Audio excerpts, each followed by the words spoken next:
Hello everyone, और इस class में हम डिस्कस करेंगे केमिस्ट्री 11th। तो 11th की केमिस्ट्री में आज हम ऑर्गेनिक केमिस्ट्री की जो यूनिट है, यूनिट 12, जिसका नाम है organic chemistry some basic principle and techniques का अध्ययन करने वाले हैं। तो इसमें हम स्टार्ट करते हैं ऑर्गेनिक केमिस्ट्री को। तो ऑर्गेनिक केमिस्ट्री की शुरुआत कहाँ से हुई, ये सबसे पहले जानना ज़रूरी है। स्टार्टिंग में एक साइंटिस्ट थे बर्जीलियस, वो मानते थे कि ऑर्गेनिक जो कंपाउंड होते हैं वो किसी वाइटल फोर्स थ्योरी के द्वारा बनते हैं। उसके लिए ब्रह्मांड की कोई ना कोई शक्ति काम करती है जिससे ये आपके ऑर्गेनिक कंपाउंड्स बनते हैं। लेकिन इस थ्योरी को तोड़ा सबसे पहले फ्रेडरिक वोलर ने 1828 में लेबोरेटरी में यूरिया बना करके ये सिद्ध कर दिया कि ऑर्गेनिक कंपाउंड को लेबोरेटरी में इनऑर्गेनिक कंपाउंड की सहायता से बनाया जा सकता है। उनकी ये थ्योरी बहुत कामयाब रही। उन्होंने क्या किया था कि उन्होंने अमोनियम क्लोराइड के साथ वो गर्म कर रहे थे पोटेशियम साइनेट को गर्म कर रहे थे, और वो इस रिएक्शन को करने में भूल गए। तो इस रिएक्शन में बना NH4CNO यानी अमोनियम साइनेट, और बना KCl। और क्या बना? KCl। तो ये प्रोडक्ट बनने के बाद में अब उनसे भूल हो गई थी, लगातार ये गर्म हो रहा था। तो ये NH4CNO जो है ये चेंज हो गया एक अननोन कंपाउंड में, जो वाइट कलर का एक सॉलिड था, वाइट कलर का एक क्रिस्टलाइन सॉलिड था, जिसका नाम पड़ा यूरिया। तो urea was the first compound formed in the laboratory. तो पहला ये कंपाउंड यूरिया बना, जिसकी खोज जो बनाया गया किसके द्वारा? फ्रेडरिक वोहलर के द्वारा। और बर्जीलियस की जो थ्योरी थी, जो वाइटल फोर्स थ्योरी थी, वो फेल हो गई। तो यहाँ से ऑर्गेनिक केमिस्ट्री की शुरुआत हुई। इनऑर्गेनिक केमिस्ट्री यानी इनऑर्गेनिक कंपाउंड के द्वारा ऑर्गेनिक कंपाउंड बनाए जाने लगे। उसके बाद कई खोजें और हुई। बर्थोलेट ने 1856 में मीथेन बनाई ऑर्गेनिक कंपाउंड से, और एसिटिक एसिड कोल्बे ने बनाया। तो यहाँ से ये चीज़ें क्या हुई कि यहाँ से ऑर्गेनिक केमिस्ट्री की शुरुआत होती है दोस्तों। तो आगे हम ऑर्गेनिक केमिस्ट्री को और ढंग से समझते हैं क्लास 11th के अनुसार। ऑर्गेनिक केमिस्ट्री टोटली बेस्ड है कार्बन के ऊपर। तो यहाँ पर हमें कार्बन को जानना अति आवश्यक है। हमने क्लास 10th में एक चैप्टर पढ़ा था जिसका नाम था कार्बन एंड इट्स कंपाउंड। तो कार्बन एंड इट्स कंपाउंड में हम एक्चुअली ऑर्गेनिक केमिस्ट्री की शुरुआत कर चुके थे। तो कार्बन क्या चीज़ है? कार्बन एक तत्व है जिसका सिंबल है C, जिसका एटॉमिक नंबर 6 होता है, और आपका इसका जो एटॉमिक मास है वो 12 होता है। तो कार्बन का अगर हम इलेक्ट्रॉनिक कॉन्फ़िगरेशन करते हैं तो देखते हैं कि आउटर मोस्ट में 4 इलेक्ट्रॉन आते हैं, 2,4। अब ये 4 इलेक्ट्रॉन्स ना तो इसके लिए 4 इलेक्ट्रॉन्स ना तो ये किसी को डोनेट कर सकता है। ये 4 इलेक्ट्रॉन्स अगर किसी को डोनेट करे तो डोनेट करने पर क्या बनेगा? C4 पॉजिटिव बनेगा। अगर ये 4 इलेक्ट्रॉन और गेन कर ले और स्टेबल हो जाए, यानी 2,8 बन जाए, तो इस काम के लिए इसे 4 इलेक्ट्रॉन और लेने पड़ेंगे। तो आपको पता है कि इसके न्यूक्लियस के पास 6 प्रोटॉन है, क्योंकि एटॉमिक नंबर किसको बताता है? प्रोटॉन को दर्शाता है। इसके न्यूक्लियस के पास 6 प्रोटॉन हैं और 6 ही न्यूट्रॉन हैं। और ये अगर ये 4 इलेक्ट्रॉन और ले लेता है तो इसके पास टोटल इलेक्ट्रॉनों की संख्या, इलेक्ट्रॉन भी कितने हैं? 6। तो 4 और ले लेगा तो टोटल इलेक्ट्रॉनों की संख्या कितनी हो जाती है? 10 इलेक्ट्रॉन हो जाते हैं। 10 इलेक्ट्रॉनों को होल्ड कर पाना इसके न्यूक्लियस के बस की बात नहीं है, क्योंकि इसके पास केवल 6 प्रोटॉन है, यानी पॉजिटिव चार्ज कितना है? 6। लेकिन 4 अगर ये इलेक्ट्रॉन त्यागे, 4 इलेक्ट्रॉन ये त्यागे, तो इसका न्यूक्लियस पहले से ही ऑलरेडी पावरफुल है, तो ये C4 पॉजिटिव बना सकता है। तो ये 4 इलेक्ट्रॉन त्यागना पसंद करता है किसी भी केमिकल रिएक्शन में, तो C4 पॉजिटिव बनाना इसके लिए आसान है। कार्बन के आउटर मोस्ट में 4 इलेक्ट्रॉन होते हैं। 4 इलेक्ट्रॉन होने की वजह से इसको टेट्रावैलेंस बोला जाता है, यानी इसकी वैलेंसी 4 बोली जाती है, क्योंकि इसके आउटर मोस्ट में 4 इलेक्ट्रॉन हैं। वैलेंसी की आप परिभाषा जानते होंगे, तो electron present in the outermost shell, या electron required to complete its octet, और electrons donates to complete its octet is called valency. यानी अगर अपना ऑक्टेट कंप्लीट करने के लिए या तो इलेक्ट्रॉन वो डोनेट करे या इलेक्ट्रॉन एक्सेप्ट करे, जितने एक्सेप्ट करेगा या जितने डोनेट करेगा उसी को हम वैलेंसी बोलेंगे। या फिर सीधा सीधा हम कह सकते हैं कि आउटर मोस्ट सेल में उपस्थित इलेक्ट्रॉनों की संख्या क्या कहलाती है, वो वैलेंसी कहलाती है। तो कार्बन की वैलेंसी है 4, तो कार्बन से ही स्टार्ट होती है ये ऑर्गेनिक केमिस्ट्री।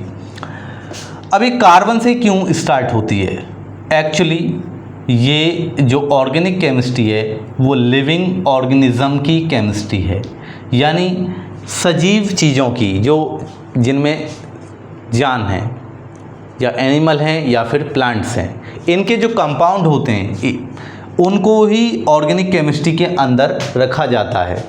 तो कार्बन जितने भी लिविंग ऑर्गेनिज्म हैं उनमें प्रेजेंट होता है और उनके ही कंपाउंड्स लिविंग ऑर्गेनिज्म में पाए जाते हैं। तो कार्बन की ही जो केमिस्ट्री है वही कहलाती है ऑर्गेनिक केमिस्ट्री। तो ऑर्गेनिक केमिस्ट्री को हम डिटेल में इस लेक्चर में, इस क्लास में पढ़ेंगे। तो यहाँ तक की बात आपको सबको क्लियर होगी। जो ऑर्गेनिक कंपाउंड्स होते हैं उनमें सबसे बड़ा जो रोल प्ले करता है वो है हाइब्रिडाइजेशन। तो हाइब्रिडाइजेशन आपको जो केमिकल बॉन्डिंग चैप्टर है उसमें बता दिया गया है, नहीं है तो आप यहाँ पर समझिए।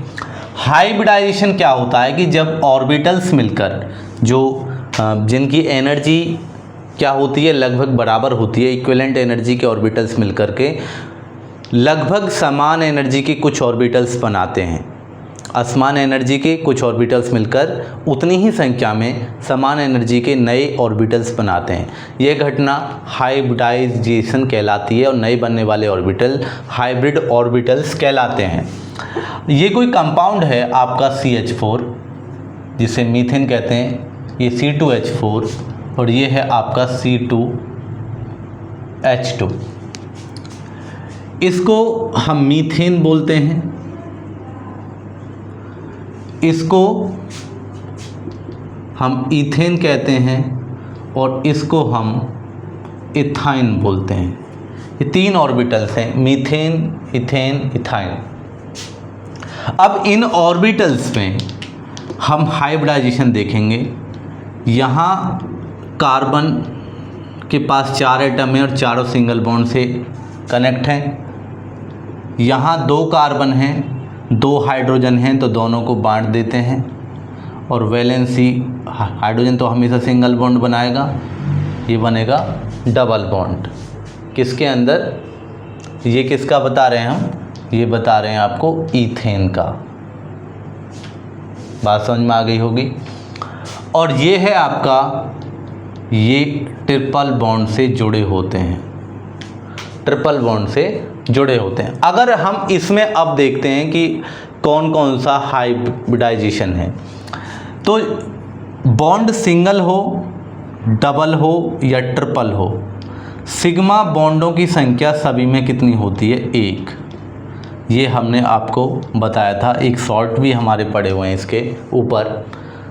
डबल हो, सिंगल हो, ट्रिपल हो। और सिग्मा बॉन्ड क्यों बता रहा हूँ मैं? सिग्मा बॉन्ड ही डिसाइड करते हैं हाइब्रिडाइजेशन। हाइब्रिडाइजेशन कौन डिसाइड करते हैं? सिग्मा बॉन्ड, क्योंकि जो ऑर्बिटल्स हैं वो जुड़ते हैं एंड टू एंड ओवरलैपिंग के द्वारा।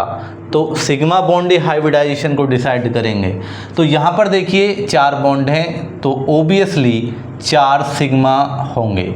4 सिग्मा होंगे, यानी मीथेन में 4 सिग्मा होंगे और 4 सिग्मा पर हाइब्रिडाइजेशन निकल के आता है 4 ऑर्बिटल वाला, एक S 3 P, sp3 hybrid orbitals हैं, यानी ये जो कार्बन है वो sp3 हाइब्रिडाइज्ड है, sp3 हाइब्रिडाइज्ड ऑर्बिटल्स बनाता है। ये वाला जो कार्बन है मीथेन के अंदर, ये कौन सा बनाता है, sp3 hybridised orbitals, sp3। Ethane में देख लेते हैं, ये सिग्मा, ये सिग्मा, ये सिग्मा, ये सिग्मा, एक कार्बन पर 3 सिग्मा आ रहे हैं। देखो ये बॉन्ड दोनों शेयरिंग से बना हुआ है ना, तो ये दोनों ही कार्बन क्या होंगे, sp2 हाइब्रिडाइज्ड ऑर्बिटल्स होंगे। यहाँ पर अगर हम देखते हैं तो ये सिग्मा, ये सिग्मा, ये सिग्मा दोनों के पास आ रहे हैं, तो ये sp हाइब्रिडाइज्ड ऑर्बिटल होंगे। तो ये हाइब्रिडाइजेशन मैं आपको क्यों बता रहा हूँ, देखिए हाइब्रिडाइजेशन सबसे ज़्यादा इफेक्ट डालता है किसी भी एलिमेंट की बॉन्ड लेंथ और बॉन्ड की स्ट्रेंथ पता करने में, यानी बॉन्ड स्ट्रेंथ या एंथैल्पी भी कहते हैं, बॉन्ड कितना मजबूत है, इन चीज़ों को बताने में हाइब्रिडाइजेशन का रोल बहुत ज़्यादा होता है। तो आप स्क्रीनशॉट लीजिए, बढ़ते हैं आगे। क्या रोल है हाइब्रिडाइजेशन का बॉन्ड लेंथ और बॉन्ड एंथैल्पी में। हाइब्रिडाइजेशन, ये रोल हम पढ़ लेते हैं। हाइब्रिडाइजेशन हमने अभी मीथेन में देखा था, तो ये कार्बन है आपका sp हाइब्रिडाइज्ड। हमने ईथेन में देखा था, तो ये कार्बन आपके हैं sp2। हमने आपका इथाइन में देखा था, तो ये जो कार्बन हैं आपके वो हैं sp हाइब्रिडाइज्ड ऑर्बिटल्स। ये 3 प्रकार के ऑर्बिटल्स हैं। बॉन्ड लेंथ का ऑर्डर आपसे पूछे, आपसे बॉन्ड लेंथ का ऑर्डर पूछे, sp3 है, तो बॉन्ड लेंथ किस में ज़्यादा होगी। देखिए बॉन्ड लेंथ एक चीज़ पे निर्भर करती है, वो है s कैरेक्टर। s कैरेक्टर जितना ज़्यादा, s कैरेक्टर यानी s ऑर्बिटल्स जितने ज़्यादा, s ऑर्बिटल न्यूक्लियस के क्लोज होते हैं, ये ध्यान रखें। जितना ज़्यादा s कैरेक्टर होगा, जितना ज़्यादा, मोर s कैरेक्टर, तो वो न्यूक्लियस के ज़्यादा करीब होगा और बॉन्ड लेंथ क्या होगी, कम होगी। सही कह रहा हूँ, जितना ज़्यादा s कैरेक्टर वो न्यूक्लियस के करीब होगा और बॉन्ड लेंथ क्या होगी, बॉन्ड लेंथ होगी कम। लेकिन बॉन्ड लेंथ कम होगी, छोटा बॉन्ड मजबूत होता है, बॉन्ड एंथैल्पी क्या होगी, बॉन्ड एंथैल्पी होगी ज़्यादा, बॉन्ड एंथैल्पी क्या होगी, ज़्यादा। अब देख लेते हैं, sp हाइब्रिडाइजेशन है, sp2 है, sp3 है, किस में s कैरेक्टर ज़्यादा। देखिए 100 का मान लेते हैं हम, एक s है एक p है, तो 50-50% होगा s कैरेक्टर और p कैरेक्टर। s कैरेक्टर यहाँ 3 हैं ऑर्बिटल्स, एक s 2 p, 33% आ गया s कैरेक्टर। यहाँ 4 ऑर्बिटल्स हैं, यहाँ 25%, 100 से डिवाइड करके लिखते रहिए, ये है s कैरेक्टर। तो देखिए s कैरेक्टर किस में ज़्यादा है, तो s कैरेक्टर आप देख रहे हैं कि sp हाइब्रिड ऑर्बिटल्स में ज़्यादा है, यानी ट्रिपल बॉन्ड वाले में ज़्यादा है। तो ट्रिपल बॉन्ड वाला कार्बन, या आप कह लीजिए कि sp हाइब्रिडाइजेशन वाले कार्बन की जो बॉन्ड लेंथ है वो सबसे कम होगी, और sp2 की उससे ज़्यादा, और sp3 की सबसे ज़्यादा होगी क्या, बॉन्ड लेंथ। ये बॉन्ड लेंथ का ऑर्डर है। अगर आपसे बोला जाए कि बॉन्ड एंथैल्पी का ऑर्डर लिखिए, तो बॉन्ड एंथैल्पी का ऑर्डर कैसा हो जाएगा, उल्टा हो जाएगा, क्योंकि जितना छोटा बॉन्ड होगा उतना ही मजबूत होगा। उतना ही क्या होगा, मजबूत होगा। तो ये बात सभी को क्लियर होगी और इसको आप साथ साथ नोट्स बनाते चलें इनका, ठीक है। तो ये more S character less bond length, more S character more bond enthalpy less bond length, ये आप ध्यान रखें इस फॉर्मूले को। इस फॉर्मूले से सारी चीज़ें आपकी संभव हैं, ठीक है। अब इस एस कैरेक्टर से हम बॉन्ड लेंथ और बॉन्ड स्ट्रेंथ के बारे में पता कर सकते हैं।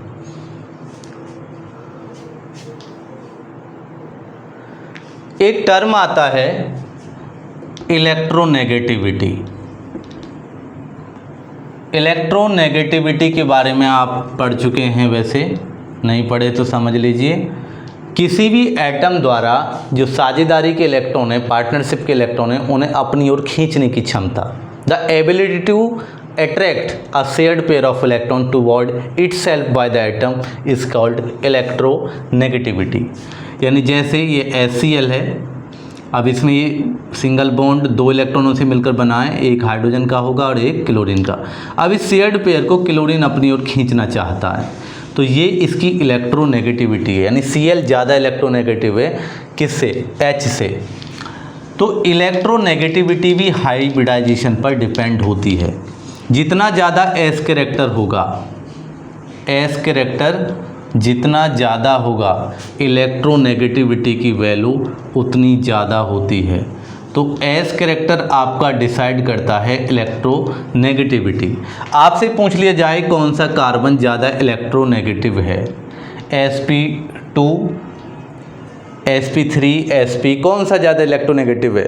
तो S कैरेक्टर तो सिंपल किस में है, 50% इसमें है, sp2 में 33%, इसमें 25%। तो S कैरेक्टर ऑब्वियसली sp में ज़्यादा है, तो ये ज़्यादा इलेक्ट्रोनेगेटिव होगा, क्योंकि sp हाइब्रिड ऑर्बिटल्स न्यूक्लियस के ज़्यादा करीब होंगे। ज़्यादा करीब होंगे तो ऑर्बिटल्स छोटे होंगे और बॉन्ड लेंथ भी छोटी होगी, और बॉन्ड लेंथ छोटी होगी तो बॉन्ड मजबूत होगा और इलेक्ट्रोनेगेटिव ज़्यादा होगा, क्योंकि न्यूक्लियस के ज़्यादा करीब है। ये ऑर्डर निकल करके आता है। तो ये था आज का लेक्चर। तो आप बने रहिए हमारे चैनल के साथ, तो लगातार ऐसी वीडियोस आपको मिलते रहेंगे। और ये आपके लिए कॉम्पिटिशन्स हो या फिर कोई एकेडमिक क्लास हो, क्लास 11th हो, जो भी आप प्रिपेयर कर रहे हैं, उसके लिए ये क्लास आपके लिए हेल्पफुल होगी। जय हिंद दोस्तों।